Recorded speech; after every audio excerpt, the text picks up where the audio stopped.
सोचो, तुम एक कप गरम चाय लेकर बैठे हो।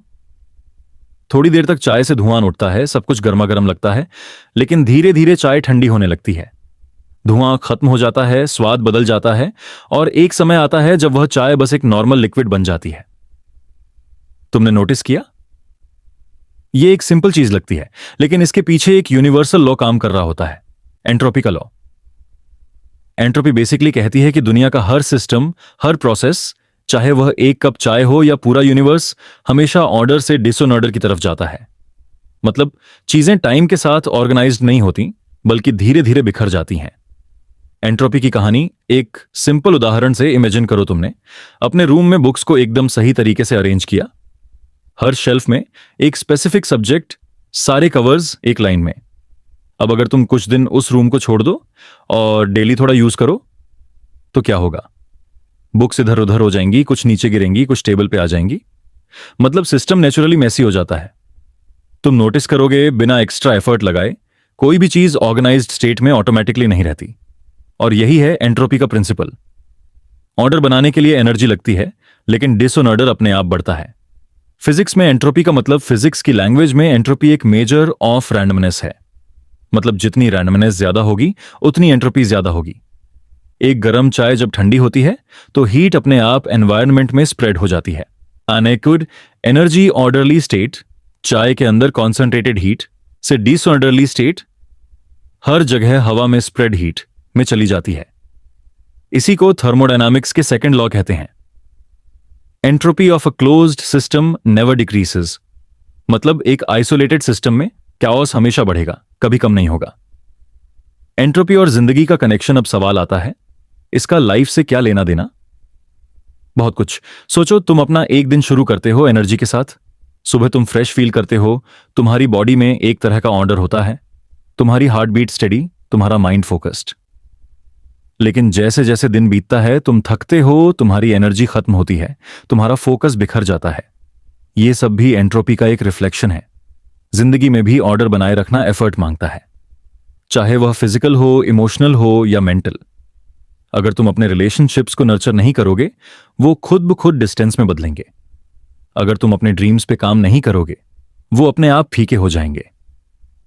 मतलब एंट्रोपी सिर्फ एक फिजिक्स का लॉ नहीं है, बल्कि एक एग्जिस्टेंशियल रियलिटी भी है। यूनिवर्स का एंट्रोपी क्लॉक साइंटिस्ट्स कहते हैं कि यूनिवर्स का फ्यूचर भी एंट्रोपी पे डिपेंड करता है।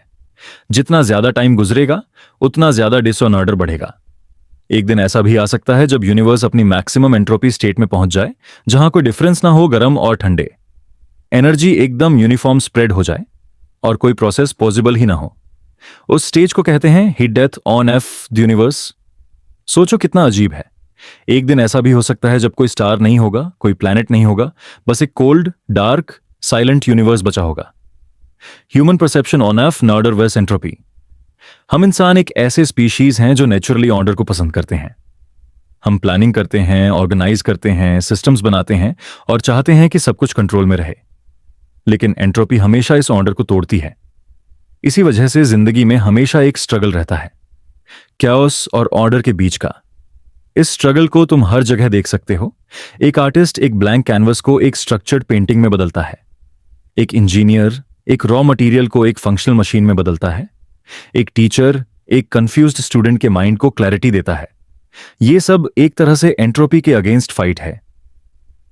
Entropy as a metaphor. Entropy सिर्फ साइंस का एक रूल नहीं, बल्कि एक मेटाफर फॉर लाइफ भी है। यह हमें रिमाइंड करता है कि कुछ भी परमानेंट नहीं है, सब कुछ धीरे धीरे बिखर रहा है।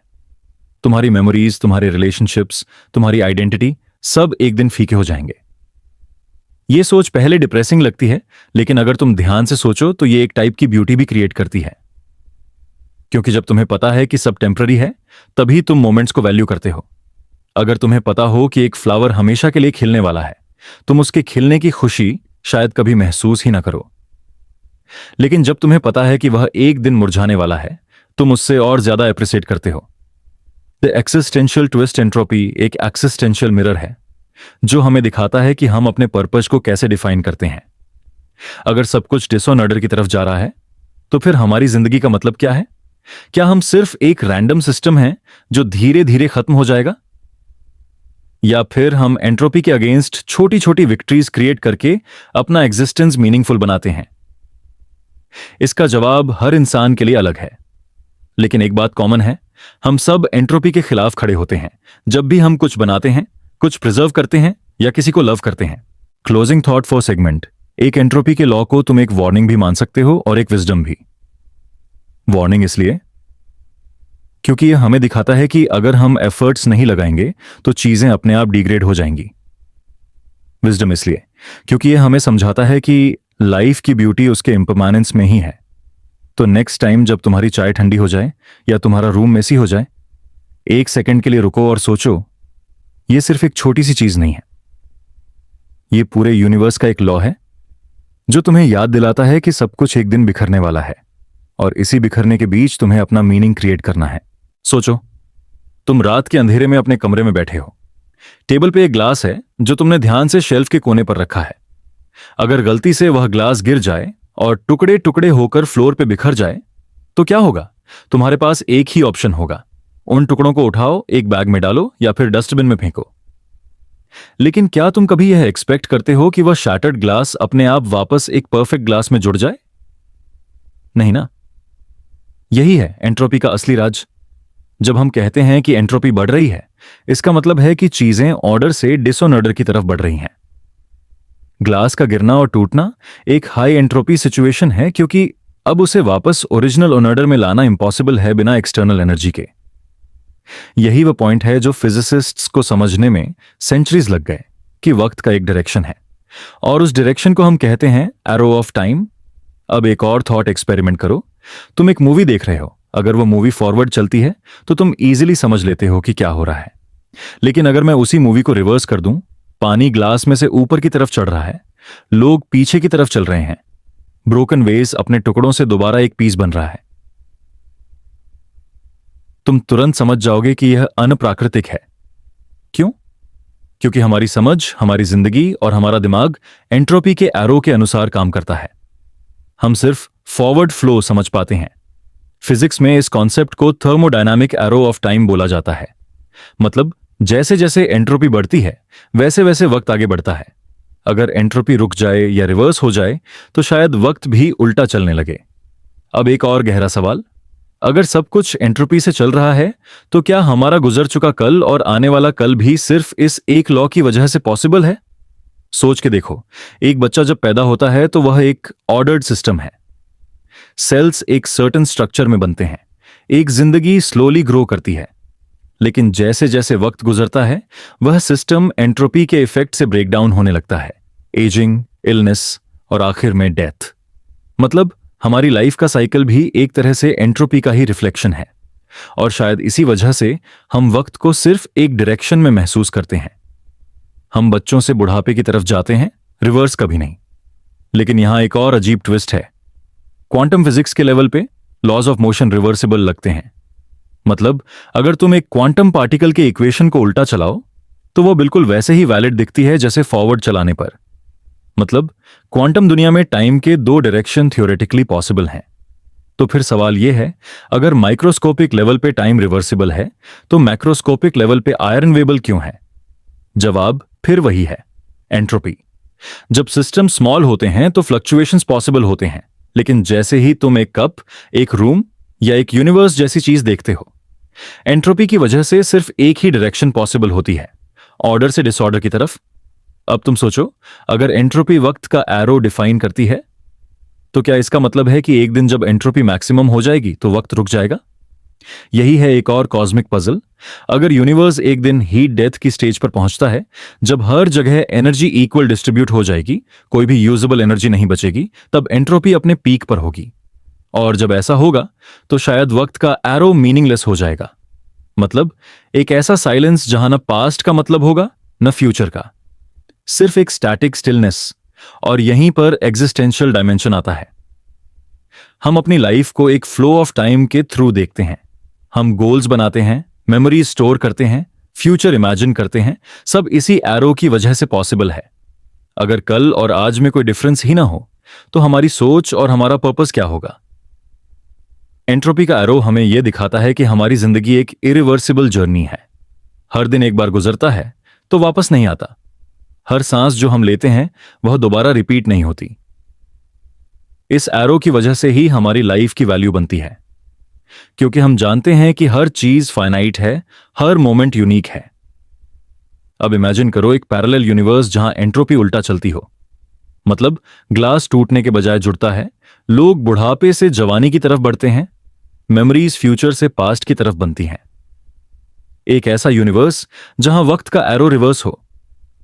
अगर तुम उस जगह जीते तो तुम्हारी सोच, तुम्हारी आइडेंटिटी और तुम्हारी मीनिंग की डेफिनेशन भी बिल्कुल अलग होती।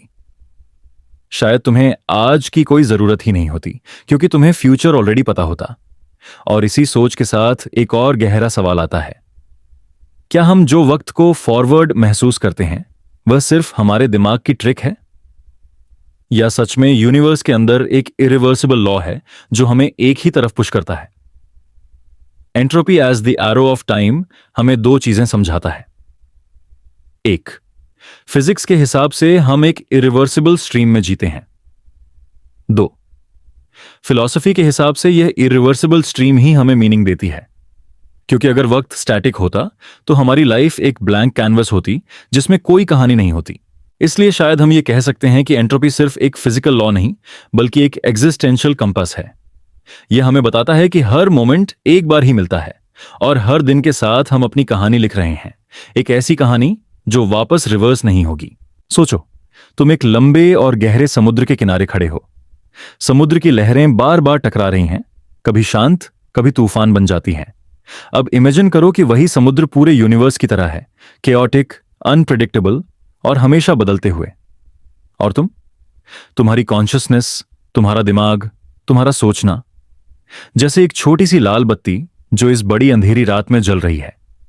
यह छोटी सी बत्ती एक फ्रैजाइल ऑर्डर है, एक टेम्पररी अरेंजमेंट जो एंट्रोपी के समुद्र के बीच में समहाउ टिकती है। एंट्रोपी का मतलब है डिसऑर्डर की तरफ बढ़ना। फिजिक्स के हिसाब से सब कुछ धीरे धीरे एक ऐसे स्टेट की तरफ जा रहा है जहां कोई ऑर्डर, कोई पैटर्न, कोई डिस्टिंक्ट डिफरेंस ही नहीं बचेगा। लेकिन अगर तुम ध्यान से सोचो तो यह पैराडॉक्स लगता है कि इसी एंट्रोपी के बीच में कॉन्शियसनेस जैसे एक रेयर ज्यूअल कैसे एग्जिस्ट करता है। Consciousness as a low entropy miracle. तुम्हारा ब्रेन एक तरह से एक एंट्रोपी डिफाइंग मशीन है। 86 अरब न्यूरॉन्स, हर सेकंड ट्रिलियंस ऑफ कनेक्शंस, और हर एक इंपल्स एक ऑर्डर्ड पैटर्न में चल रहा है। अगर तुम इसे एक रैंडम सिस्टम के रूप में सोचो तो लगता है कि कभी काम ही नहीं करेगा। लेकिन जब तुम सोचते हो, जब तुम सपने देखते हो, जब तुम अपने पास्ट और फ्यूचर के बारे में रिफ्लेक्शन करते हो, तब तुम इस प्योर डिसऑर्डर के बीच में एक छोटी सी ऑर्डरली ओएसिस क्रिएट करते हो। पर सोचो, क्या तुम्हारी ये कॉन्शियसनेस भी एंट्रोपी से लड़ रही है? जैसे एक दीपक हवा में झूम रहा हो और एक दिन यह बुझ ही जाएगा। The fragility of mind. Human mind को अगर तुम बहुत ऑब्जेक्टिवली देखो तो यह कुछ ज्यादा मजबूत नहीं है।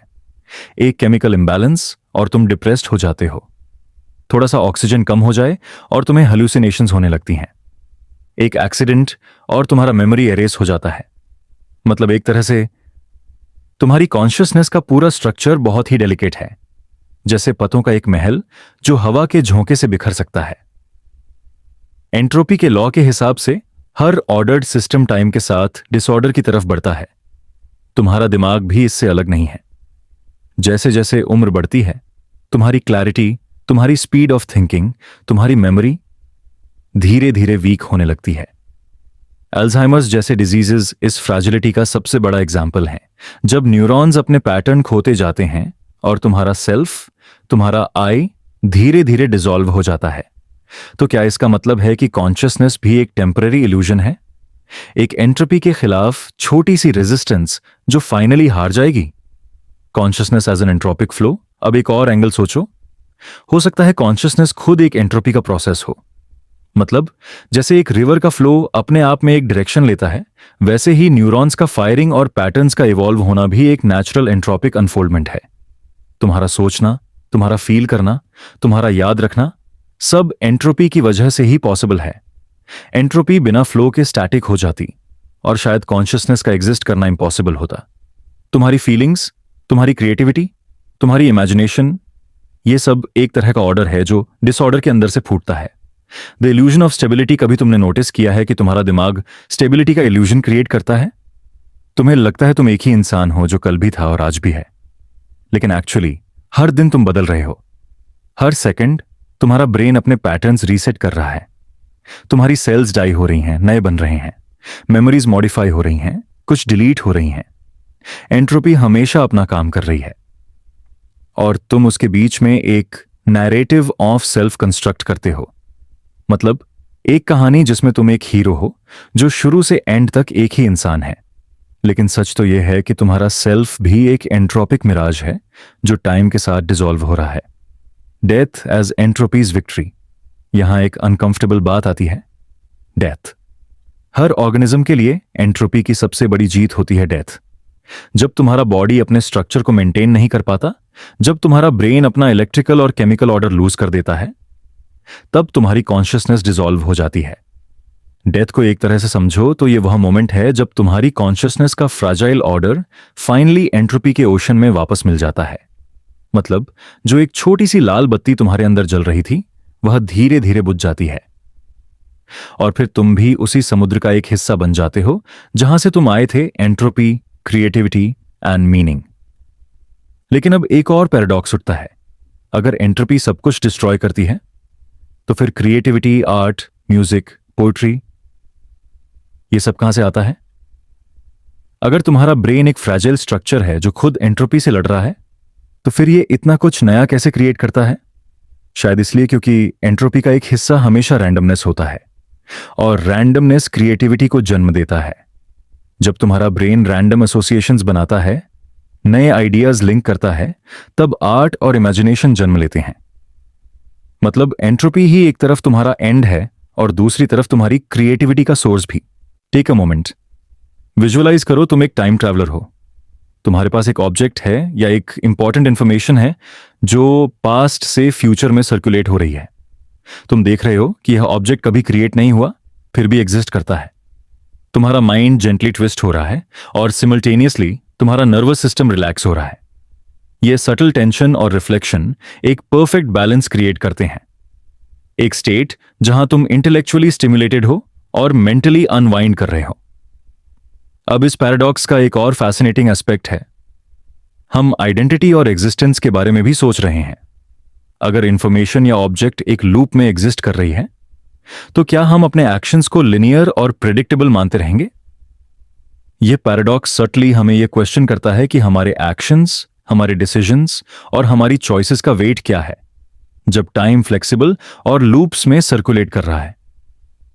तुम्हारा माइंड जेंटली एक्सप्लोर कर रहा है कॉज, इफेक्ट और आइडेंटिटी के कॉम्प्लेक्स रिलेशनशिप्स, और बूटस्ट्रैप पैराडॉक्स का चार्म यही है। यह लॉजिकली कॉम्प्लेक्स, फिलोसॉफिकली डीप और इमोशनली सब्टल टेंशन क्रिएट करता है। तुम्हारे लिए यह एक मेंटल मेडिटेशन है, एक रिफ्लेक्टिव जर्नी जहां तुम अपने इमेजिनेशन के थ्रू एक्सप्लोर कर रहे हो और सिमल्टेनियसली एक काम और स्लाइटली ईरी रिलैक्सेशन फील कर रहे हो। तुम्हारा दिमाग जेंटली एंगेज हो रहा है और तुम्हारे कॉग्निटिव और इमोशनल स्टेट्स बैलेंस में है। और इसी रिफ्लेक्शन के साथ हम सेगमेंट 4 की तरफ मूव करेंगे, द प्रीडेस्टिनेशन पैराडॉक्स, जहां हम एक्सप्लोर करेंगे कैसे कुछ इवेंट्स इनएविटेबल हो सकते हैं और कैसे टाइम ट्रैवल में attempts to change the past actually unchangeable outcomes को रीइंफोर्स करते हैं। यह पैराडॉक्स और भी माइंड बेंडिंग है और हमारे understanding of causality, free will और फेट को और गहरा करता है। सेगमेंट 3 का एसेंस यही है। बूटस्ट्रैप पैराडॉक्स हमारे दिमाग को लॉजिकली, इमोशनली और फिलोसॉफिकली एंगेज करता है। यह paradox circular nature of cause और इफेक्ट को हाईलाइट करता है और साइमल्टेनियसली एक काल्म, रिफ्लेक्टिव मेडिटेशन क्रिएट करता है। तुम्हारे लिए यह एक अपॉर्चुनिटी है कि तुम अपने इमेजिनेशन के थ्रू विजुअलाइज करो कि ऑब्जेक्ट्स और इंफॉर्मेशन टाइम के लूप्स में सर्कुलेट कर रहे हैं और ये रिफ्लेक्शन तुम्हारे इंटेलेक्चुअल और इमोशनल स्टेट्स को सटली बैलेंस करते हुए एक मेडिटेटिव जर्नी में कन्वर्ट हो जाता है। और फिर धीरे धीरे जैसे तुम ये सिनारियो डाइजेस्ट करते हो, हम अगले पैराडॉक्स की तरफ शिफ्ट करेंगे जहां इनएविटेबिलिटी और फेट का डायमेंशन हमारे सामने अनफोल्ड होगा। Why the universe is slowly dying. सोचो, रात का अंधेरा और तुम आसमान की तरफ देख रहे हो। हजारों सितारे, बिलियन गैलेक्सीज और हर एक प्लैनेट का अपना एक यूनिक ऑर्बिट है। यह सब इतना परफेक्ट लगता है, लेकिन फिजिक्स की आंखों से देखो तो यह सब टेम्पररी है और हर चीज एक इरिवर्सिबल प्रोसेस में है। एंट्रोपी के एंडलेस मार्च के अंदर। यूनिवर्स के हर कोना में, हर स्टार, हर ब्लैक होल, हर नेबुला, सब ग्रेजुअली डिसऑर्डर की तरफ जा रहा है। एंट्रोपी का ये कॉस्मिक लेवल पे मतलब है कि यूनिवर्स का एनर्जी डिस्ट्रीब्यूशन धीरे धीरे यूनिफॉर्म हो रहा है। जैसे एक गर्म कप कॉफी का स्टीम धीरे धीरे रूम में डिफ्यूज हो जाता है, वैसे ही यूनिवर्स का एनर्जी भी एक्सपैंड कर रहा है और इवेंचुअली हर जगह एक यूनिफॉर्म टेम्परेचर और एनर्जी लेवल पर पहुंच जाएगी। इस प्रोसेस को फिजिसिस्ट्स कहते हैं heat death of the universe. Stars burning out. अब एक और एग्जांपल लेते हैं, स्टार्स। हर स्टार अपनी एनर्जी को न्यूक्लियर फ्यूजन के थ्रू रिलीज करता है। एक समय आता है जब हाइड्रोजन खत्म हो जाता है और स्टार अपने लाइफ साइकिल का एंड रीच करता है। कुछ स्टार सुपरनोवा होते हैं, कुछ ब्लैक होल्स बन जाते हैं, लेकिन सबका एंड वही है, एक state of maximum entropy. Stars के बर्निंग आउट का मतलब है कि यूनिवर्स ग्रेजुअली डार्क होता जा रहा है। हर जगह से लाइट और यूजेबल एनर्जी का लॉस हो रहा है। अगर तुमने सोचा कि यूनिवर्स इटर्नल है और हमेशा सेम रहेगा, तो ये एक इल्यूजन है। फिजिक्स के हिसाब से यूनिवर्स एक इरिवर्सिबल जर्नी पे है और एंट्रोपी का एरो हमेशा आगे बढ़ता है। Cosmic expansion. अब यूनिवर्स की एक्सपेंशन की बात करते हैं। बिग बैंग के बाद यूनिवर्स एक्सप्लोड हुआ और स्पेस का फैब्रिक एक्सपैंड होने लगा। जैसे जैसे यूनिवर्स एक्सपैंड होता है, गैलेक्सीज दूर होती जाती हैं और लाइट का इंटेंसिटी धीरे धीरे कम हो जाता है। ये एक्सपेंशन एंट्रोपी को एक्सेलरेट करता है क्योंकि एनर्जी का स्प्रेड और भी ज्यादा हो जाता है। इसका एग्जिस्टेंशियल इंपैक्ट क्या है? अगर यूनिवर्स का हर स्टार एक दिन फेड हो जाएगा और एनर्जी डिफ्यूज हो जाएगी, तो क्या फिर लाइफ, कॉन्शियसनेस और सिविलाइजेशन का कोई मीनिंग बचेगा? ये सोच ही हमारे दिमाग को डीपली अनसेटल कर देती है। यूनिवर्स हमेशा इवॉल्व हो रहा है, पर यह एवोल्यूशन एक डायरेक्शन में है, towards disorder. Black holes and entropy. एक और फैसिनेटिंग कॉन्सेप्ट है black holes. Black holes entropy का सबसे एक्सट्रीम एग्जाम्पल है। हर ब्लैक होल एक तरह का एंट्रोपी रिजर्वॉयर है, जहां जो भी चीज गिरती है उसका इंफॉर्मेशन कंप्रेस हो जाता है। स्टीफन हॉकिंग ने यह प्रूव किया कि ब्लैक होल्स के अंदर भी एंट्रोपी होती है और यह एंट्रोपी यूनिवर्स के टोटल एंट्रोपी को इंक्रीज कर रही है। सोचो, जितना ज्यादा मास ब्लैक होल में गिरता है, उतना ज्यादा डिसऑर्डर यूनिवर्स के लिए क्रिएट होता है। एक तरह से ब्लैक होल्स यूनिवर्स का अल्टीमेट एंट्रोपी एम्पलीफायर है। यह एक रिमाइंडर है कि कॉस्मोस में कंट्रोल करना पॉसिबल नहीं है। यूनिवर्स अपने रूल्स फॉलो कर रहा है और हम सिर्फ स्पेक्टेटर हैं। Life in an entropic universe. अगर हम ह्यूमंस और जिंदगी को देखें तो यह सब और भी एग्जिस्टेंशियल हो जाता है। हम अपने जीवन में ऑर्डर क्रिएट करते हैं, घर बनाते हैं, आर्ट क्रिएट करते हैं, सिविलाइजेशन इवॉल्व करते हैं, लेकिन यह सब टेम्पररी है। स्टार्स बर्न आउट होते हैं, प्लैनेट्स कलाइड करते हैं और एक दिन एंट्रोपी हमेशा जीत जाएगी। यह सोच इनिशियली डिप्रेसिंग लग सकती है, लेकिन एक सटल ब्यूटी भी है, क्योंकि हर एफर्ट जो हम करते हैं, हर क्रिएशन जो हम बनाते हैं, उसका एक यूनिक इंपैक्ट है, चाहे वो इन्फिनिट ना हो। हमारी टेम्पररी एग्जिस्टेंस और हमारे एक्शंस की सिग्निफिकेंस इस एंट्रोपिक फ्रेमवर्क के अंदर और भी प्रोफाउंड लगती है। Time and cosmic entropy. अब बात करते हैं टाइम की। हम वक्त को सिर्फ लिनियर परसीव करते हैं और यह परसेप्शन एंट्रोपी के एरो की वजह से पॉसिबल है। यूनिवर्स के हर एवोल्यूशन, हर स्टार का बर्नआउट, हर गैलेक्सी का कोलिजन, सब इरिवर्सिबल है और इस इरिवर्सिबिलिटी को हम टाइम का फ्लो महसूस करते हैं। इमेजिन करो अगर एंट्रोपी के लॉज रिवर्स हो जाते या यूनिवर्स के सिस्टम्स हमेशा इक्विलिब्रियम में रहते, तब शायद हमारा टाइम का परसेप्शन भी बिल्कुल अलग होता। हम पास्ट और फ्यूचर को लिनियर नहीं समझ पाते, हमारा अब का फीलिंग भी मीनिंगलेस हो जाता। इसलिए एंट्रोपी और टाइम का कनेक्शन सिर्फ फिजिक्स का ही नहीं, बल्कि ह्यूमन एक्सपीरियंस का भी कोर है। Cosmic perspective and existential reflection. सोचो, हमारे आसमान में एक स्टार अभी बर्न हो रहा है और शायद मिलियन साल बाद वो खत्म हो जाएगा। हमारे प्लैनेट का इकोसिस्टम डेलिकेट बैलेंस में है और हर स्पीसीज एंट्रोपी के खिलाफ अपनी फाइट कर रही है। ये यूनिवर्स एक इनॉर्मस कैनवस है जहां हर एक्शन टेम्पररी है और हर एग्जिस्टेंस एक फ्लीटिंग मोमेंट है। लेकिन यही फ्लीटिंगनेस ही लाइफ को प्रेशियस बनाता है। अगर यूनिवर्स इटर्नल और अनचेंजिंग होता तो शायद लाइफ का कोई एग्जिस्टेंशियल थ्रिल ही नहीं होता। एंट्रोपी पैराडॉक्सिकली हमारे पर्पस और अप्रिशिएशन का सोर्स है। हम जानते हैं कि हर मोमेंट एक बार ही मिलता है और ये फाइनाइट नेचर ही हमारी जिंदगी को मीनिंगफुल बनाती है। Entropy and the fate of the universe. आखिर में एंट्रोपी हमें यह दिखाता है कि यूनिवर्स का अल्टीमेट फेट क्या होगा। Heat death, cosmic expansion, black hole dominance, ये सब एक इनएविटेबल फ्यूचर की तरफ पॉइंट करते हैं। लेकिन इस इनएविटेबिलिटी में एक स्ट्रेंज कंफर्ट भी है। हम जानते हैं कि यूनिवर्स का ऑर्डर ग्रेजुअली डिसऑर्डर में बदल रहा है, और ये एक यूनिवर्सल लॉ है जो हर ऑब्जेक्ट, हर लाइफ और हर स्टार के लिए सेम है। ये रियलाइजेशन हमारी मॉर्टैलिटी और इम्पर्मनेंस को नॉर्मलाइज करता है। जैसे हम एक्सेप्ट करते हैं कि लाइफ टेम्पररी है, वैसे ही यूनिवर्स की एवोल्यूशन को भी एक्सेप्ट करना एक फिलोसॉफिकल सेरेनिटी ला सकता है। हम एंट्रोपी के विटनेस हैं, और हमारी अंडरस्टैंडिंग ही हमारे कॉन्शियसनेस का एक एक्सटेंशन है। क्लोजिंग रिफ्लेक्शन, एंट्रोपी और कॉस्मोस का रिलेशनशिप हमें एक डीपर पर्सपेक्टिव देता है। हम जानते हैं कि यूनिवर्स एक इरिवर्सिबल जर्नी में है, और हर स्ट्रक्चर, चाहे वो स्टार हो या ह्यूमन सिविलाइजेशन, इस जर्नी का एक टेम्पररी एक्सप्रेशन है। ये अंडरस्टैंडिंग इनिशियली अनसेटलिंग लग सकती है, लेकिन फिर हम रियलाइज करते हैं कि हमारा ऑब्जर्वेशन और अवेयरनेस ही इस प्रोसेस का मीनिंगफुल पार्ट है। हर स्टार, हर गैलेक्सी, हर ब्लैक होल एंट्रोपी के लॉ के अंडर इवॉल्व कर रहा है, और हमारी कॉन्शियसनेस उन इवेंट्स को परसीव कर रही है।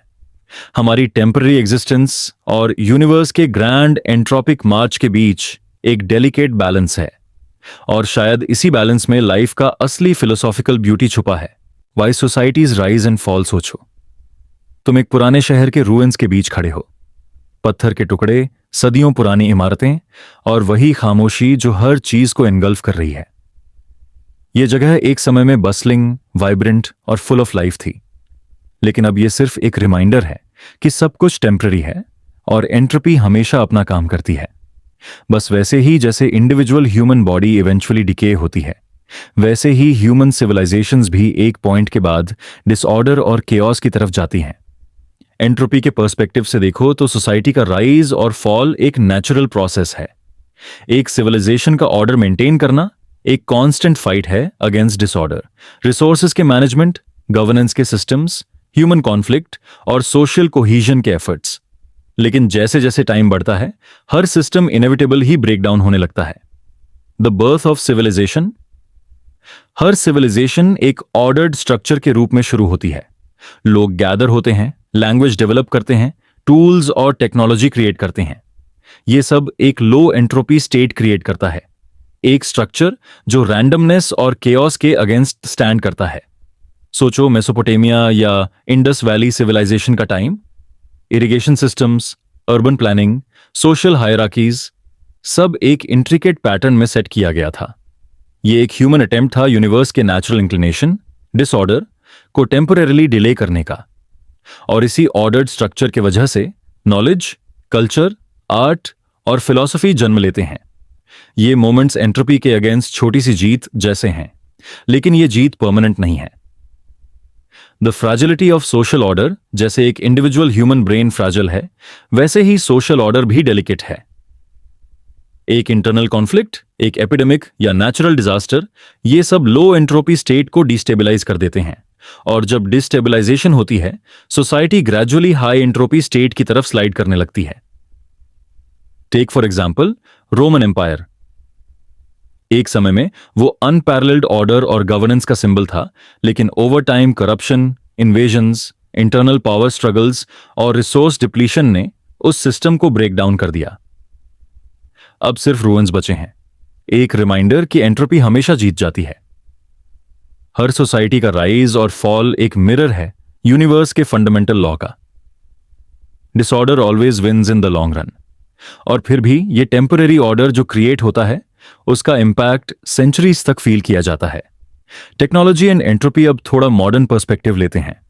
टेक्नोलॉजी और इनोवेशन का मतलब क्या है?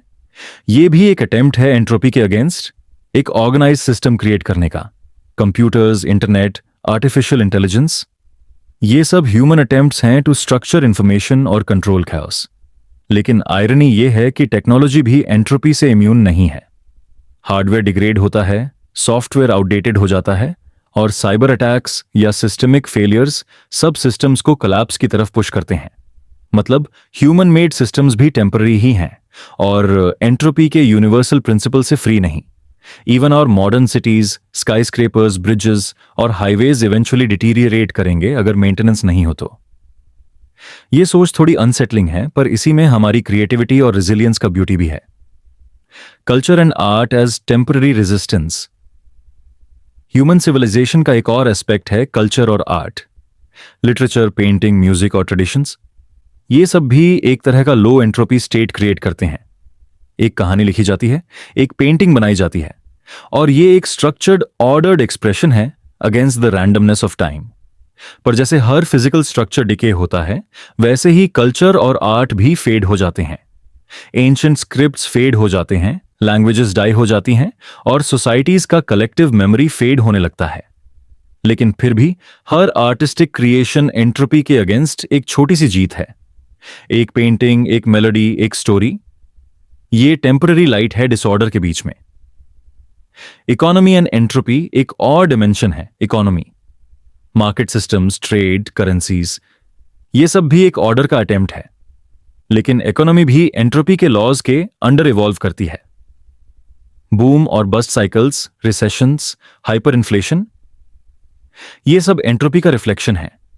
चाहे कोई कंट्री कितनी भी पावर और रिसोर्सेज होल्ड करे, इकोनॉमिक सिस्टम्स कभी ना कभी ब्रेकडाउन होने के लिए ही डिजाइंड है।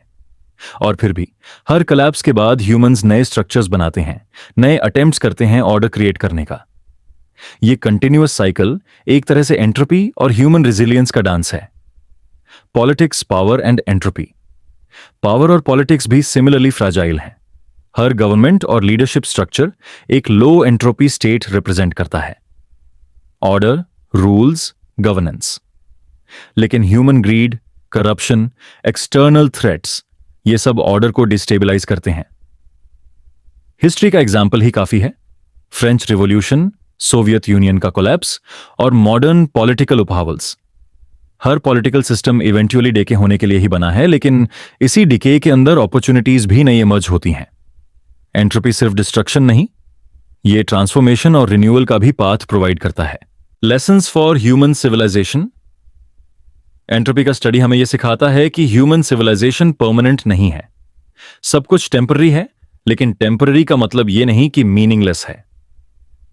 अगर हम जानें कि सब कुछ फेड हो जाएगा, तो हम अपने एक्शंस का रियल टाइम सिग्निफिकेंस ज्यादा अप्रिशिएट करते हैं।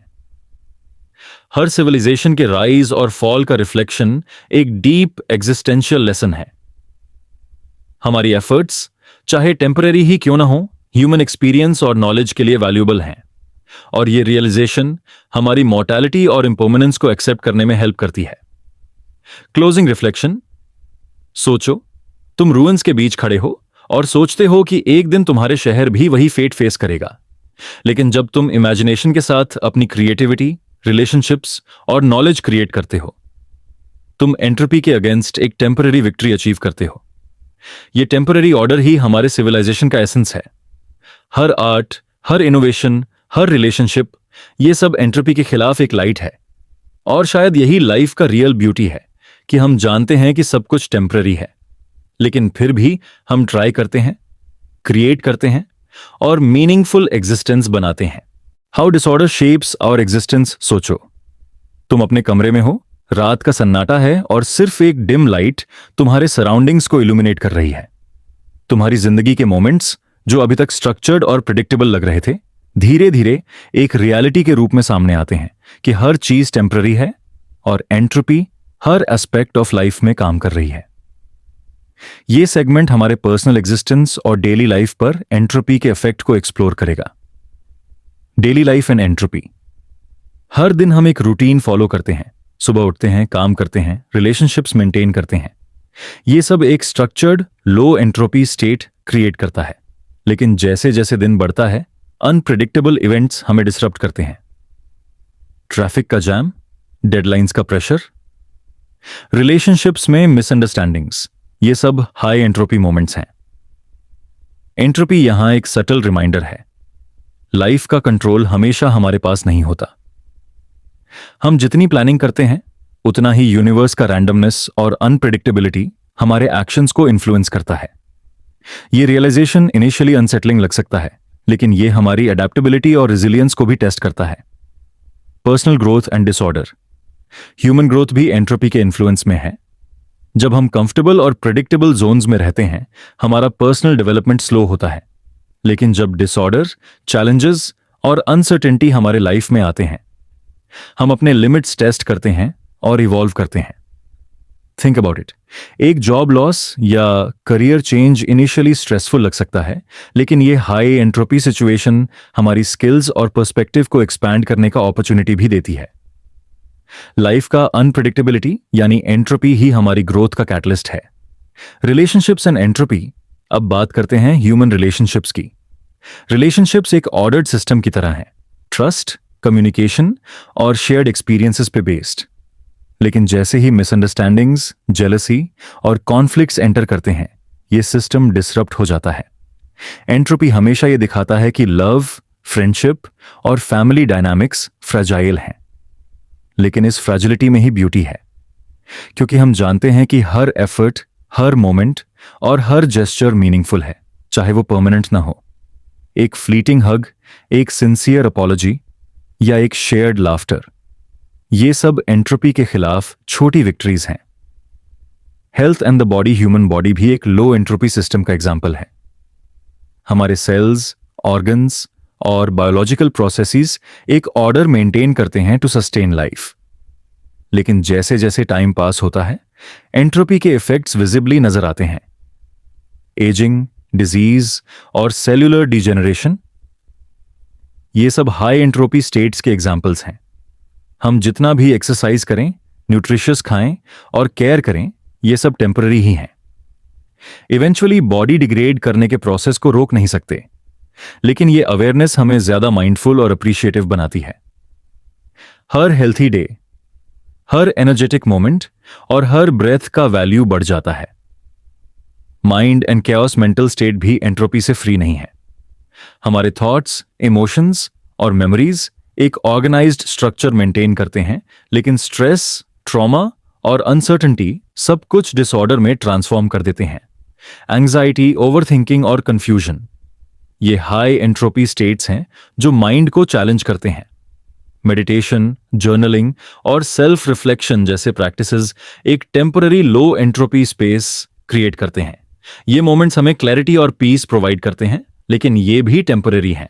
एंट्रोपी का इफेक्ट हमेशा प्रेजेंट है और ये हमें रिमाइंड करता है कि माइंड का ऑर्डर भी एक ऑनगोइंग एफर्ट है।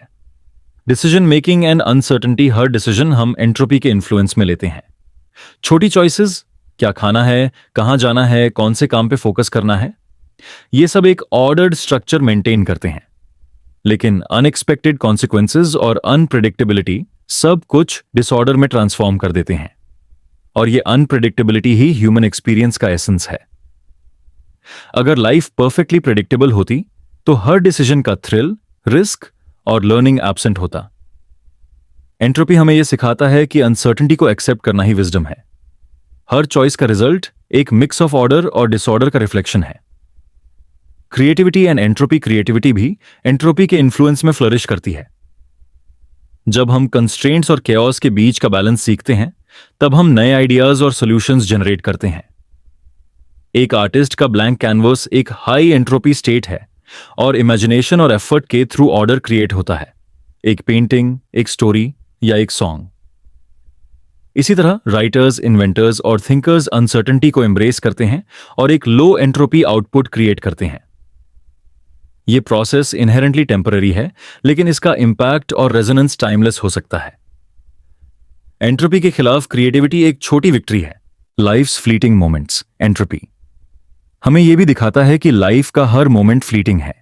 चाइल्डहुड, यूथ और इवन अडल्टहुड, ये सब टेम्पररी फेजेस हैं। हर हैप्पीनेस, सक्सेस और कनेक्शन एक टाइम के बाद ट्रांसफॉर्म हो जाता है। और फिर भी ये फ्लीटिंग मोमेंट्स ही लाइफ को मीनिंगफुल बनाते हैं। अगर सब परमानेंट होता, तो शायद हमारी अप्रिशिएशन और ग्रैटिट्यूड का स्कोप ही नहीं होता। एंट्रोपी पैराडॉक्सिकली हमारी इमोशनल डेप्थ और वैल्यू परसेप्शन का सोर्स है। Acceptance and philosophy, final reflection, यह है कि एंट्रोपी के प्रेजेंस को एक्सेप्ट करना हमारी पर्सनल फिलॉसफी को डीपन करता है। हम जानते हैं कि डिसऑर्डर इनेविटेबल है, और फिर भी हम क्रिएट करते हैं, लव करते हैं और मीनिंगफुल लाइफ जीते हैं। एंट्रोपी के अवेयरनेस से हम अपने स्ट्रगल्स और चैलेंजेस को एक यूनिवर्सल पर्सपेक्टिव में देखते हैं। हर फेलियर, लॉस और डिके सिर्फ पर्सनल नहीं बल्कि यूनिवर्सल प्रिंसिपल का पार्ट है। और इस अंडरस्टैंडिंग के साथ हम अपनी एग्जिस्टेंस का सेरेनिटी और पर्पस एक्सपीरियंस कर सकते हैं। क्लोजिंग रिफ्लेक्शन तो जब भी तुम रात में अपने रूम में क्वाइटली बैठ के सोचो या अपनी जिंदगी के मोमेंट्स रिफ्लेक्ट करो, याद रखो कि एंट्रोपी हर चीज में काम कर रही है। तुम्हारे थॉट्स, इमोशंस, रिलेशनशिप्स और बॉडी सब हाई एंट्रोपी और लो एंट्रोपी के बीच फ्लक्चुएट करते हैं, और फिर भी हर एफर्ट, हर क्रिएशन और हर मोमेंट मीनिंगफुल है। हमारी टेम्पररी विक्ट्रीज ही हमारी ह्यूमन एक्सपीरियंस का एसेंस है। एंट्रोपी का इंपैक्ट अनअवॉइडेबल है, लेकिन इसी अवेयरनेस में हम अपने मोमेंट्स को डीपली चेरिश और अप्रिशिएट करते हैं। ये रियलाइजेशन एक सटल कंफर्ट और प्रोफाउंड रिफ्लेक्शन प्रोवाइड करता है कि डिसऑर्डर के बीच भी हमारी एग्जिस्टेंस पर्पसफुल और ब्यूटीफुल है। The flow of life towards disorder. सोचो, तुम एक पुरानी घड़ी को ऑब्जर्व कर रहे हो। हर टिक एक एग्जैक्ट मोमेंट को मार्क करता है, हर सेकंड केयरफुली स्ट्रक्चर्ड है। लेकिन जैसे ही घड़ी का मैकेनिज्म थोड़ा वेयर आउट होता है, एक्यूरेसी डिस्टर्ब हो जाती है और इवेंचुअली ये क्लॉक भी एक इम्परफेक्ट इंस्ट्रूमेंट बन जाता है। ये घड़ी का एग्जाम्पल हमारे यूनिवर्स और लाइफ के लिए भी अप्लाई होता है। टाइम हमेशा आगे बढ़ता है और एंट्रोपी के प्रिंसिपल्स के हिसाब से ये फ्लो डिसऑर्डर की तरफ ही जाता है। Time as a one way street physics में एक फंडामेंटल कॉन्सेप्ट है, टाइम का एरो। हर मोमेंट पास्ट से फ्यूचर की तरफ फ्लो करता है और ये फ्लो इरिवर्सिबल है। जैसे ही इवेंट्स ऑकर करते हैं, उनके आउटकम्स हमेशा एक हाई एंट्रोपी स्टेट की तरफ शिफ्ट करते हैं। तुम्हारा चाइल्डहुड, तुम्हारे मेमोरीज और तुम्हारे एक्सपीरियंसेस, ये सब एक ऑर्डर्ड सीक्वेंस में होते हैं। लेकिन जैसे ही टाइम आगे बढ़ता है, उनके स्ट्रक्चर्स थोड़े डिग्रेड होते हैं, यानी पास्ट का परफेक्शन हमेशा फेड हो जाता है। एंट्रोपी के पर्सपेक्टिव से देखा जाए, टाइम का एरो एक अनअवॉइडेबल रियलिटी है। हम जितनी भी प्लानिंग करें, कंट्रोल करने की कोशिश करें, इवेंचुअली कैओस और डिसऑर्डर हमारे लाइफ के स्ट्रक्चर में इंटीग्रेट हो जाता है। Personal life and the flow of time. Her human life एक माइक्रोकॉज्म है एंट्रोपी का। तुम्हारे बर्थ के मोमेंट से लेकर आज तक हर एक्सपीरियंस तुम्हारे पर्सनल टाइमलाइन में एक ऑर्डर क्रिएट करता है। लेकिन जैसे जैसे तुम एज करते हो, यह ऑर्डर ग्रेजुअल डिसऑर्डर में कन्वर्ट होता है। फिजिकल एजिंग, इमोशनल शिफ्ट्स और शिफ्टिंग रिलेशनशिप्स, ये सब एंट्रोपी का एविडेंस है। और ये रियलाइजेशन इनिशियली अनसेटलिंग हो सकता है।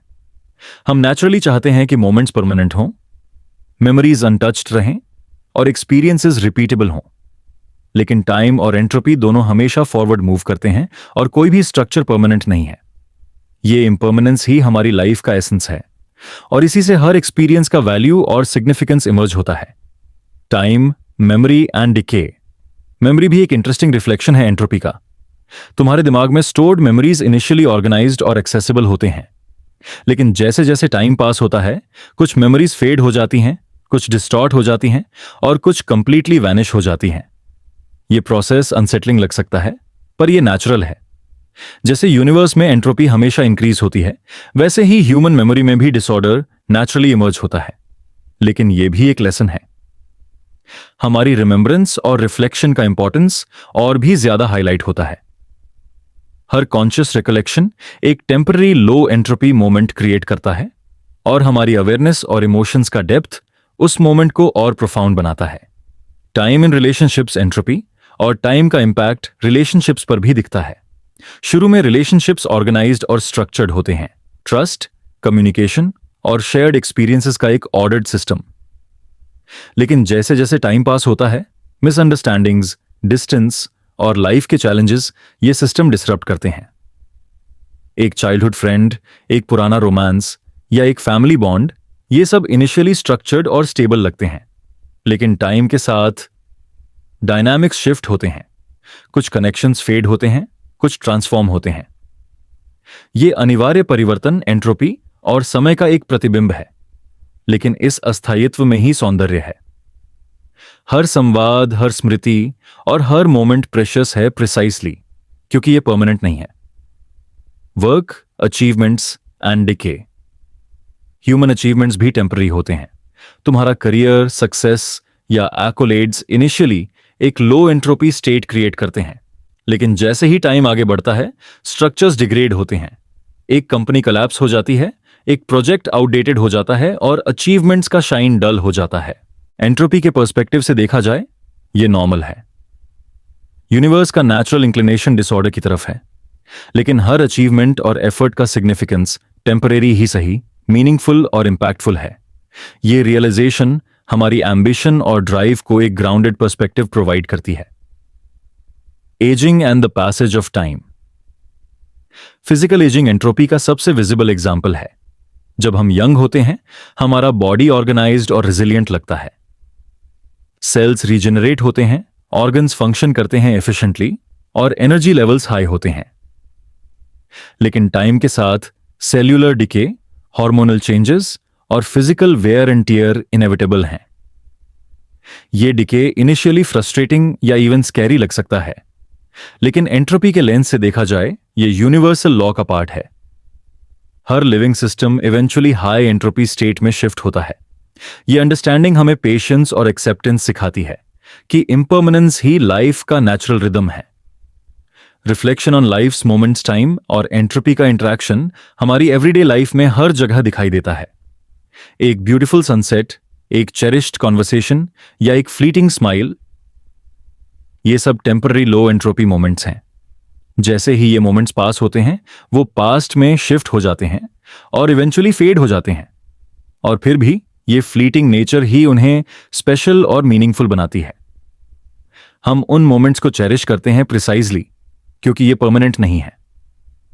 टाइम और एंट्रोपी के कांस्टेंट फ्लो के बीच ही ह्यूमन एक्सपीरियंस का डेप्थ और वैल्यू इमर्ज होता है। Philosophical reflection. एंट्रोपी और टाइम का रिफ्लेक्शन हमें एग्जिस्टेंशियल पर्सपेक्टिव प्रोवाइड करता है। हम जानते हैं कि डिसऑर्डर इनएविटेबल है और हर स्ट्रक्चर, चाहे वो बॉडी हो, रिलेशनशिप्स हो या अचीवमेंट्स हो, इवेंचुअली डिग्रेड होगा। लेकिन ये रियलाइजेशन हमें होपलेस नहीं बनाती, बल्कि डीपली अप्रिशिएटिव और माइंडफुल बनाती है। हर सेकंड, हर मोमेंट और हर एक्सपीरियंस एक टेम्पररी ऑर्डर क्रिएट करता है against the universal flow of disorder. हमारी अवेयरनेस और कॉन्शियस लिविंग ही एंट्रोपी के अगेंस्ट एक सटल विक्ट्री है, और इसी अवेयरनेस के साथ हम अपने लाइफ का ब्यूटी और सिग्निफिकेंस डीपली फील कर सकते हैं। क्लोजिंग रिफ्लेक्शन तो, जब तुम रात के सन्नाटे में अपने रूम में क्वाइटली बैठ के लाइफ और टाइम के फ्लो को कॉन्टेम्पलेट करते हो, याद रखो कि एंट्रोपी हर मोमेंट के साथ ग्रेजुअली इंक्रीज हो रही है। तुम्हारे एक्सपीरियंसेस, रिलेशनशिप्स और अचीवमेंट्स सब एक डायनामिक बैलेंस में हैं, लो एंट्रोपी और हाई एंट्रोपी के बीच। और फिर भी ये टेम्पररी ऑर्डर ही हमारी एग्जिस्टेंस का एसेंस है। हर एफर्ट, हर कनेक्शन और हर कॉन्शियस मोमेंट मीनिंगफुल है, प्रिसाइजली क्योंकि ये फ्लीटिंग है। एंट्रोपी और टाइम के बीच ही हम अपनी लाइफ के प्रोफाउंड ट्रूथ्स और डीप अप्रिशिएशन को एक्सपीरियंस करते हैं। Cosmic order and disorder. सोचो, तुम रात के अंधेरे में अकेला खड़े हो, सिर्फ ऊपर से गिरती हुई स्टार्स की रोशनी तुम्हारे आसपास का स्पेस इल्यूमिनेट कर रही है। तुम्हारा माइंड नेचुरली यूनिवर्स के साइज, स्केल और कॉम्प्लेक्सिटी के बारे में वंडर करने लगता है। ये जो वास्ट एक्सपांस है, गैलेक्सीज, स्टार्स, ब्लैक होल्स और डार्क मैटर, ये सब एक हाई एंट्रोपी और लो एंट्रोपी के डेलिकेट बैलेंस का गेम है। सेगमेंट 8 में हम एक्सप्लोर करेंगे कि एंट्रोपी का प्रिंसिपल पूरे कॉस्मोस में कैसे काम करता है और ये हमारे एग्जिस्टेंशियल अंडरस्टैंडिंग को कैसे अफेक्ट करता है। The universe as a system. Physics के पर्सपेक्टिव से देखा जाए, यूनिवर्स एक डायनामिक सिस्टम है। इसके अंदर स्टार्स का फॉर्मेशन, गैलेक्सीज का रोटेशन और ब्लैक होल्स का एक्टिविटी, ये सब एक ऑर्डर्ड पैटर्न फॉलो करते हैं इनिशियली। लेकिन यूनिवर्स का फंडामेंटल लॉ है कि डिसऑर्डर यानी एंट्रोपी हमेशा इंक्रीज होती है। चाहे एनर्जी ट्रांसफॉर्म हो, मैटर डिस्पर्स हो या स्टार्स बर्न आउट हो, हर प्रोसेस हाई एंट्रोपी स्टेट की तरफ मूव करता है। यह अंडरस्टैंडिंग इनिशियली ओवरवेलमिंग लग सकती है। हमारी नेचुरल एक्सपेक्टेशन होती है कि यूनिवर्स स्टेबल और प्रेडिक्टेबल हो, लेकिन रियलिटी में केओस और डिसऑर्डर हमेशा प्रेजेंट है। इस इम्पर्मनेंस और अनप्रेडिक्टेबिलिटी को एक्सेप्ट करना ही कॉस्मोलॉजी का एक प्रोफाउंड लेसन है। Entropy and cosmic evolution. Universe की एवोल्यूशन भी एंट्रोपी के लेंस से देखी जा सकती है। बिग बैंग के बाद यूनिवर्स एक हाईली ऑर्डर्ड और डेंस स्टेट में था, लेकिन जैसे जैसे एक्सपेंशन हुआ, एनर्जी डिस्प्रेस होने लगी और एंट्रोपी ग्रेजुअली इंक्रीज हुई। स्टार्स फॉर्म्ड, गैलेक्सीज डेवलप्ड और इवेंचुअली ब्लैक होल्स क्रिएट हुए। ये सब हाई एंट्रोपी प्रोसेसेस के एग्जाम्पल्स हैं, और ये कॉस्मिक स्केल का एंट्रोपी हमें एक सटल रिमाइंडर देता है। केओस और डिसऑर्डर यूनिवर्सल ट्रूथ्स हैं। छोटे ह्यूमन कंसर्न्स के कंपैरिजन में स्टार्स का डाई आउट होना, गैलेक्सीज का कोलाइड होना और यूनिवर्स का एक्सपैंड होना, ये सब इनएविटेबल हैं, लेकिन ये रियलाइजेशन एक kind of cosmic perspective provide करता है जो हमारे पर्सनल एंग्जाइटीज और एग्जिस्टेंशियल फियर्स को रिलेटिव बना देता है। Stars and life cycles. एक स्टार के लाइफ साइकिल को कंसिडर करो। जब स्टार बर्थ होता है, वो एक ऑर्डर्ड लो एंट्रोपी स्टेट का एग्जाम्पल है। हाइड्रोजन और हीलियम का फ्यूजन एक स्ट्रक्चर्ड एनर्जी प्रोडक्शन क्रिएट करता है। लेकिन जैसे ही स्टार अपनी लाइफ के फाइनल स्टेजेस में पहुंचता है, वो रेड जायंट बन जाता है और इवेंचुअली सुपरनोवा या ब्लैक होल में कोलैप्स हो जाता है। ये ट्रांजिशन एक हाई एंट्रोपी स्टेट की तरफ का नेचुरल प्रोग्रेशन है। हर स्टार का डेथ और ट्रांसफॉर्मेशन हमेशा यूनिवर्स के एंट्रोपी को इंक्रीज करता है, लेकिन यह भी एक क्रिएटिव प्रोसेस है। सुपरनोवा से नए एलिमेंट्स जनरेट होते हैं जो नेक्स्ट जनरेशन के स्टार्स और प्लैनेट्स का फाउंडेशन बनते हैं। इस तरह एंट्रोपी न सिर्फ डिस्ट्रक्शन का सिंबल है, बल्कि क्रिएशन का कैटलिस्ट भी है। Black holes and ultimate disorder. Black holes को एंट्रोपी के एक्सट्रीम एग्जाम्पल के रूप में देखा जा सकता है। ये ऑब्जेक्ट्स अपनी ग्रेविटी और एनर्जी के वजह से स्पेस और टाइम के रूल्स को डिस्टॉर्ट कर देते हैं। जो भी मैटर या एनर्जी ब्लैक होल में फॉल करता है, वो एक पॉइंट ऑफ नो रिटर्न से पास होता है और इंफॉर्मेशन का एक पार्ट उसके अंदर सीमिंगली डिसअपियर हो जाता है। फिजिक्स में इस कॉन्सेप्ट को ब्लैक होल एंट्रोपी के नाम से जाना जाता है। यह सजेस्ट करता है कि ब्लैक होल्स यूनिवर्स के हाईएस्ट एंट्रोपी ऑब्जेक्ट्स हैं। यह हमें एक एग्जिस्टेंशियल रिफ्लेक्शन प्रोवाइड करता है, चाहे हमारी अंडरस्टैंडिंग और नॉलेज कितनी भी एडवांस हो। कुछ कॉस्मिक ट्रूथ्स हमारे कंट्रोल या कॉम्प्रिहेंशन से बाहर हैं। Dark matter and unknown forces. Entropy और यूनिवर्स के रिलेशनशिप को समझने के लिए डार्क मैटर और डार्क एनर्जी का रोल भी इंपॉर्टेंट है। ये इनविजिबल फोर्सेस और सब्सटेंसेस यूनिवर्स के एक्सपेंशन और स्ट्रक्चर में क्रूशियल हैं, और ये हमेशा प्रेडिक्टेबिलिटी और ऑर्डर को चैलेंज करते हैं। हम जितनी भी ऑब्जर्वेशन और कैलकुलेशन करते हैं, एंट्रोपी का इफेक्ट और अननोन वेरिएबल्स हमेशा प्रेजेंट रहते हैं। ये अनसर्टेनिटी हमें एक फिलोसॉफिकल रिफ्लेक्शन प्रोवाइड करती है। ह्यूमन नॉलेज और अंडरस्टैंडिंग लिमिटेड है। यूनिवर्स इनहेरेंटली अनप्रिडिक्टेबल है और हमारी परसेप्शन ऑफ ऑर्डर एक टेम्पररी इल्यूजन ही है। इस रियलाइजेशन से एक काल्म एक्सेप्टेंस और ह्यूमिलिटी इमर्ज होती है, जो स्लीप फ्रेंडली मेडिटेशन और रिफ्लेक्शन के लिए परफेक्ट है। Galaxies, collisions and chaos. Galaxies का कोलाइड होना और कॉस्मिक स्केल के इंटरैक्शंस भी एंट्रोपी को हाईलाइट करते हैं। जब दो गैलेक्सीज इंटरैक्ट करते हैं, ग्रेविटेशनल फोर्सेस स्टार्स को रीडिस्ट्रीब्यूट करते हैं। गैस क्लाउड्स कंप्रेस होते हैं और न्यू स्टार्स फॉर्म होते हैं। ये इवेंट्स इनिशियली कैओटिक लगते हैं, लेकिन ये हाई एंट्रोपी प्रोसेसेस के थ्रू यूनिवर्स का एवोल्यूशन और कॉम्प्लेक्सिटी मेंटेन करते हैं, और ये कैओस हमें एक मेटाफोरिकल रिफ्लेक्शन देता है। ह्यूमन लाइफ में भी कॉन्फ्लिक्ट्स, चैलेंजेस और अनप्रिडिक्टेबिलिटी हमारी ग्रोथ और अडेप्टेशन के लिए नेसेसरी होते हैं। यूनिवर्स और पर्सनल लाइफ का कनेक्शन सटली एग्जिस्ट करता है। हाई एंट्रोपी प्रोसेसेस का एक्सेप्टेंस ही सेरेनिटी और पर्सपेक्टिव प्रोवाइड करता है। Cosmic perspective and human existence. Entropy और यूनिवर्स के स्केल का एक रिफ्लेक्शन हमें ह्यूमन एग्जिस्टेंस का पर्सपेक्टिव भी प्रोवाइड करता है। हमारी पर्सनल स्ट्रगल्स, एजिंग और मॉर्टैलिटी यूनिवर्स के वास्ट हाई एंट्रोपी सिस्टम के सामने छोटी और रिलेटिव लगती हैं। ये कॉस्मिक पर्सपेक्टिव इनिशियली हमारे ईगो को चैलेंज करता है, लेकिन अल्टीमेटली एक डीप काल्म और एक्सेप्टेंस का सोर्स बनता है। हर ह्यूमन लाइफ, चाहे कैओटिक हो या ऑर्डरली, एक टेम्पररी स्ट्रक्चर है। जैसे एक स्टार का लाइफ साइकिल या एक गैलेक्सी का फॉर्मेशन। ये फ्लीटिंग एग्जिस्टेंस ही हमारे मोमेंट्स, एक्सपीरियंसेस और रिलेशनशिप्स को मीनिंगफुल और प्रेशियस बनाती है। एंट्रोपी के पर्सपेक्टिव से लाइफ का इम्पर्मनेंस ही उसकी ब्यूटी है। The beauty of temporary order.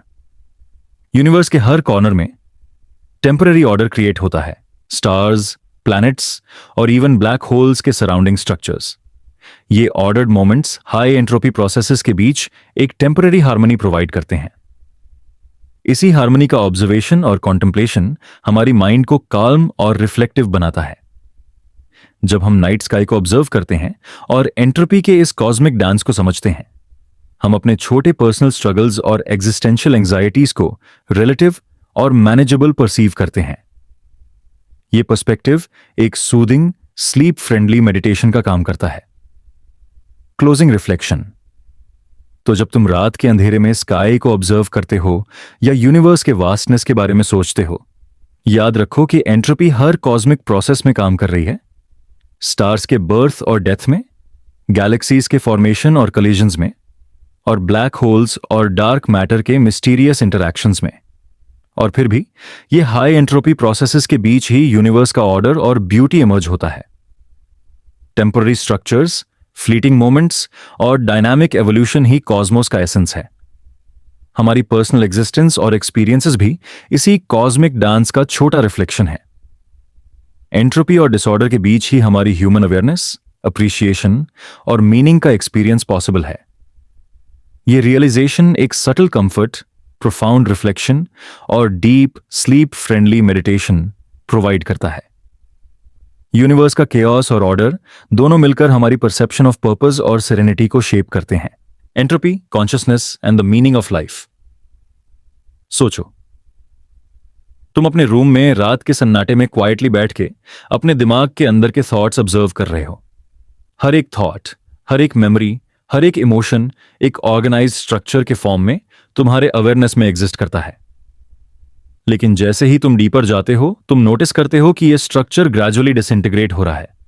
यानी तुम्हारी कॉन्शियस माइंड भी एंट्रोपी का एक एग्जाम्पल है। सेगमेंट 9 में हम एक्सप्लोर करेंगे कि कैसे एंट्रोपी, ह्यूमन कॉन्शियसनेस और लाइफ का डीपर मीनिंग इंटरकनेक्टेड है, और यह समझना हमारी एग्जिस्टेंस को एक मेडिटेटिव और प्रोफाउंड पर्सपेक्टिव देता है। Consciousness as a temporary structure. Consciousness को समझना एक चैलेंजिंग और फैसिनेटिंग टास्क है। तुम्हारा दिमाग कंटिन्यूअसली सेंसरी इनपुट प्रोसेस करता है, मेमोरीज रिट्रीव करता है और थॉट्स जनरेट करता है। यह सिस्टम इनिशियली ऑर्गेनाइज्ड लगता है। तुम्हारी अवेयरनेस कोहेरेंट और स्ट्रक्चर्ड है, लेकिन जैसे जैसे टाइम पास होता है, अटेंशन ड्रिफ्ट होता है, मेमोरीज फेड होती हैं और थॉट्स डिसरप्ट हो जाते हैं। एंट्रोपी का प्रिंसिपल यहां परफेक्टली अप्लाई होता है। तुम्हारा कॉन्शियस माइंड एक टेम्पररी ऑर्डर क्रिएट करता है हाई एंट्रोपी यूनिवर्स के बीच।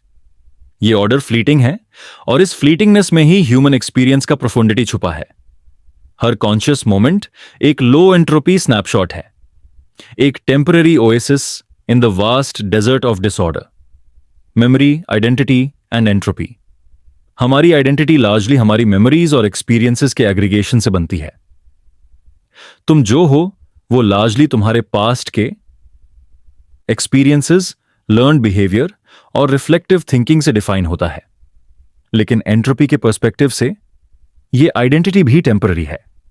मेमोरीज फेड होती हैं, परसेप्शन शिफ्ट करते हैं और न्यूरल कनेक्शंस डिग्रेड हो जाते हैं। यह रियलाइजेशन इनिशियली अनसेटलिंग हो सकता है।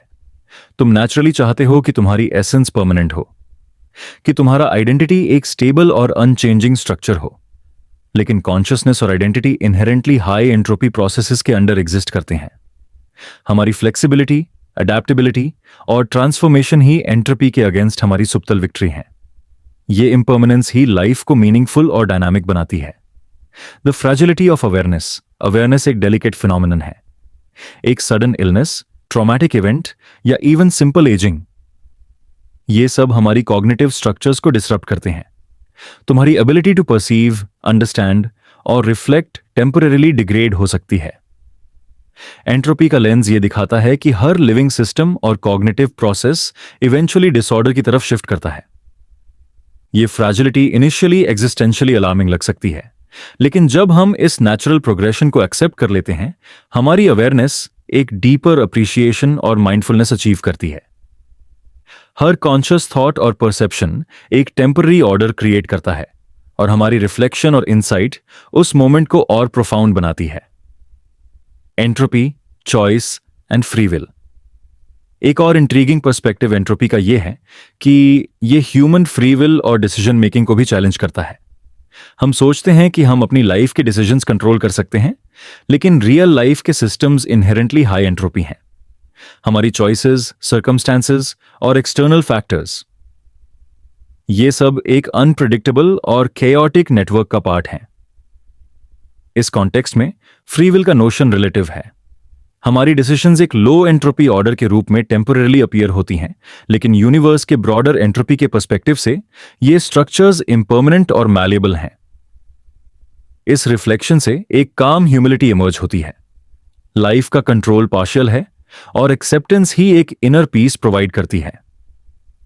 The flow of life towards disorder, जैसे यूनिवर्स का arrow of time high entropy की तरफ फ्लो करता है, वैसे ही ह्यूमन लाइफ का भी नेचुरल प्रोग्रेशन डिसऑर्डर की तरफ होता है।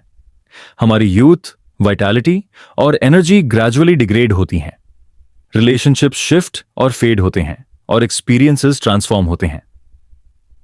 पर इस इनएविटेबल प्रोग्रेशन में ही ब्यूटी है। हर मोमेंट प्रेशियस है, प्रिसाइसली क्योंकि ये फ्लीटिंग है। एंट्रोपी और इम्पर्मनेंस हमें यह लेसन सिखाते हैं कि अटैचमेंट और एक्सपेक्टेशन का ऑब्सेशन अननेसेसरी है। हर फ्लीटिंग जॉय और सॉरो का सिग्निफिकेंस टेम्पररी एग्जिस्टेंस के कंट्रास्ट से इमर्ज होता है। Consciousness and existential reflection. Entropy का स्टडी और रिफ्लेक्शन ह्यूमन कॉन्शियसनेस को एक एग्जिस्टेंशियल मिरर प्रोवाइड करता है। हम सोचते हैं कि लाइफ का मीनिंग परमानेंट और स्टैटिक होना चाहिए, लेकिन रियलिटी में मीनिंग डायनामिकली इमर्ज होता है, हर थॉट, एक्शन और रिफ्लेक्शन के साथ। जब हम अपनी मॉर्टैलिटी, इम्पर्मनेंस और कॉग्निटिव फ्रैजिलिटी को एक्सेप्ट करते हैं, हमारी अंडरस्टैंडिंग ऑफ पर्पस एक न्यू डेप्थ अक्वायर करती है। लाइफ का मीनिंग लिनियर या फिक्स्ड नहीं है। ये हाई एंट्रोपी यूनिवर्स के बीच कंटिन्यूअसली इवॉल्व होता है। हर कॉन्शियस एक्सपीरियंस, चाहे मंडेन हो या प्रोफाउंड, टेम्पररी ऑर्डर क्रिएट करता है और हमारे एग्जिस्टेंस को रिचर और मोर न्यूआंस्ड बनाता है। Meditation on impermanence. रात के सन्नाटे में जब तुम अपने ब्रेथ और थॉट्स पे फोकस करते हो, तुम नेचुरली एंट्रोपी के नेचर को ऑब्जर्व करते हो। तुम नोटिस करते हो कि थॉट्स अपीयर होते हैं, लिंगर करते हैं और फेड हो जाते हैं। मेमोरीज सरफेस होती हैं और डिसअपीयर हो जाती हैं। यह सिंपल ऑब्जर्वेशन एक माइक्रोकॉज्म है यूनिवर्स के लार्जर एंट्रोपी प्रिंसिपल्स का, और यह रिफ्लेक्शन एक सटल, काल्म और स्लीप फ्रेंडली मेडिटेशन क्रिएट करता है। तुम अपनी कॉन्शियस एग्जिस्टेंस को एक टेम्पररी ऑर्डर के रूप में एक्सपीरियंस करते हो, और यह फ्लीटिंग अवेयरनेस ही तुम्हें प्रोफाउंड सेरेनिटी और एग्जिस्टेंशियल अंडरस्टैंडिंग प्रोवाइड करती है। Finding meaning in entropy. Life का मीनिंग एंट्रोपी के पर्सपेक्टिव से समझना इनिशियली काउंटर इंट्यूटिव लग सकता है। हम नेचुरली चाहते हैं कि मीनिंग फिक्स्ड, स्टेबल और परमानेंट हो, लेकिन जब हम एक्सेप्ट करते हैं कि डिसऑर्डर इनेविटेबल है, हमारी सर्च फॉर पर्पस एक फ्लेक्सिबल और डायनामिक नेचर एक्वायर करती है। हर रिलेशनशिप, अचीवमेंट और मेमोरी एक टेम्पररी लो एंट्रोपी स्ट्रक्चर क्रिएट करता है। ये फ्लीटिंग मोमेंट्स ही ह्यूमन एक्सपीरियंस का एसेंस है।